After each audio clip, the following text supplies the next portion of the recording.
ಮುಂಜಾನೆ ಮಾತಿಗೆ ಎಲ್ಲರಿಗೂ ಸ್ವಾಗತ. ಇಂದಿನ ವಿಷಯ ಜಗದ ಬೆಳಕು. ಅಕ್ಕ ಮಹಾದೇವಿ ಜಯಂತಿಯ ವಿಶೇಷ. ಮನವೆಂಬ ಸಖಿಯ ಪ್ರಸಾದದಿಂದ ಅನುಭಾವವ ಕಲಿತನು ಶಿವನೊಡನೆ ಎನ್ನುವುದು ಮಹಾದೇವಿ ಅಕ್ಕನ ಒಂದು ಮಾತು.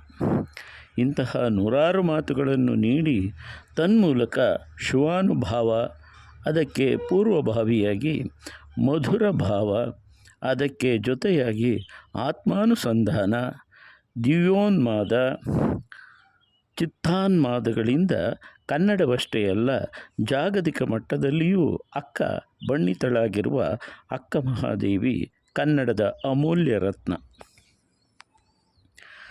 ಅವಳ ಕುರಿತಾದ ರಗಳೆ ಕಾವ್ಯಗಳು ಒಂದು ಬಗೆಯಾದರೆ, ಸಮಕಾಲೀನರು ಬಣ್ಣಿಸಿರುವುದು ಅದಕ್ಕೂ ಮಿಗಿಲಾದದ್ದು. ಉಡುತಡಿಯಲ್ಲಿ ಹುಟ್ಟಿ ಬೆಳೆದು ಸ್ಥಳೀಯ ರಾಜ ಕೌಶಿಕನ ಮೋಹಪಾಶಕ್ಕೆ ಒಳಗಾಗದೆ ಬುದ್ಧಿವಂತಿಕೆಯಿಂದ ಹೆತ್ತವರನ್ನು ಪಾರು ಮಾಡಿದ್ದಲ್ಲದೆ, ನಡೆಸಲು ಸಾಧ್ಯವಾಗದ ಷರತ್ತುಗಳನ್ನು ಹಾಕಿ ವಚನ ಭಂಗವನ್ನು ಮಾಡಿದ ಕೌಶಿಕ ರಾಜನನ್ನು, ಏ ಕೌಶಿಕ, ನೀನು ಸೋತಿದ್ದೀಯಾ, ಕೊಟ್ಟ ಮಾತುಗಳನ್ನು ಪಾಲಿಸಿಲ್ಲ, ನಾನೇ ಹೋಗುತ್ತೇನೆ ಎಂದು ಹೊರಟಳು.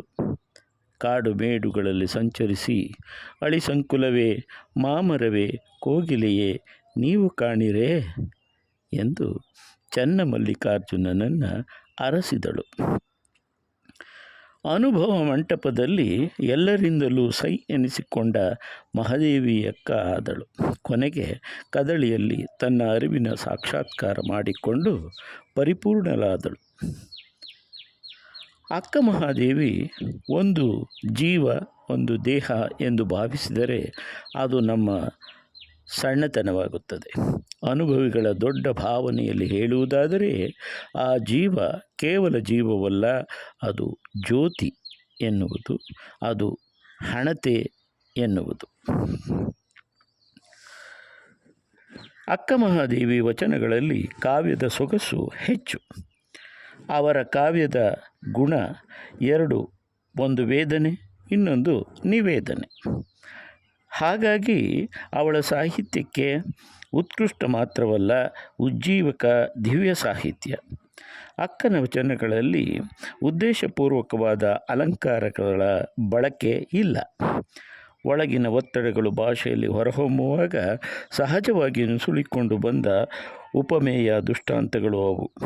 ಈ ಉಪಮೇಯಗಳು ವಚನದ ಸೌಂದರ್ಯವನ್ನು ಹೆಚ್ಚಿಸುತ್ತವೆ.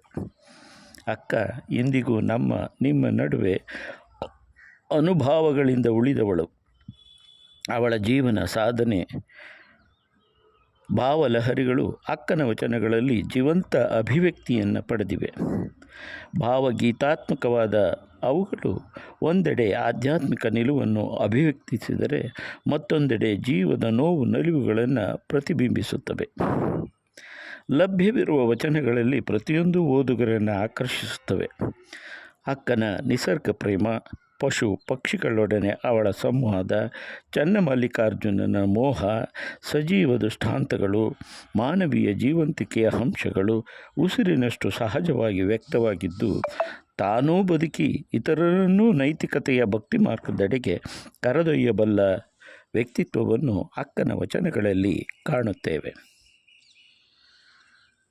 ಒಟ್ಟಿನಲ್ಲಿ ನಾರಿ ಲೋಕ ಮಾತ್ರಕ್ಕೆ ಮಹಾದೇವಿಯಕ್ಕ ಸೀಮಿತವಲ್ಲ, ಅಥವಾ ಒಂದು ಭಾಷೆ, ಒಂದು ಧರ್ಮಕ್ಕೆ ಸೀಮಿತವಾಗಿಲ್ಲ. ಅಕ್ಕ ಸಮಸ್ತ ಜಗತ್ತಿಗೆ ಸೇರಿದವಳು. ಅಕ್ಕನಂತಹ ವ್ಯಕ್ತಿತ್ವ ಮತ್ತೊಂದಿಲ್ಲ. ಅಕ್ಕನಿಗೆ ಅಕ್ಕನೇ ಸಾಟಿ ಎನ್ನುವುದು ಇಂದಿನ ಮುಂಜಾನೆ ಮಾತಿನ ವಿಶೇಷ. ಕೇಳಿಸಿ ಸಮಾನ ಮನಸ್ಕರಿಗೆ ಇದನ್ನು ಕಳಿಸಿ. ನಮಸ್ತೆ. ನಾನು ನಿಮ್ಮ ಶ್ರೀಕಂಠೇಶ್, ಪರಿಸರ ಪ್ರಿಯ, ಮೈಸೂರು. ಕೇಳಿದ್ದಕ್ಕೆ ಧನ್ಯವಾದಗಳು. ಸಬ್ಸ್ಕ್ರೈಬ್ ಮಾಡಿ, ಶೇರ್ ಮಾಡಿ, ಒಳ್ಳೆಯ ವಿಷಯಗಳನ್ನು ಎಲ್ಲೆಡೆ ಹರಡಿ. ನಮಸ್ತೆ.